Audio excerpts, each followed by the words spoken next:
Syederalen, Universitas Islam Negeri Araniri Banda Aceh menggelar wisuda secara luring dan daring pada program Pasca Sarjana dan Sarjana Semester Genap di Gedung Auditorium Profesor Ali Hashmi Darussalam Banda Aceh pada Rabu 24 Agustus 2022.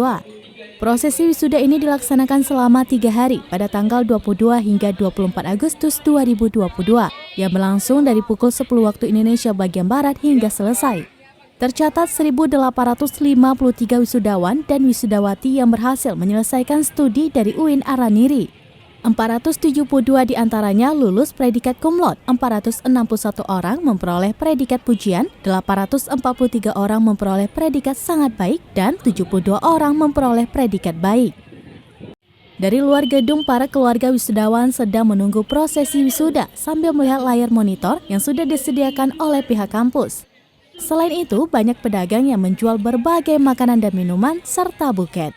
Dari Banda Aceh, Suci Mulyani, Serambi On TV.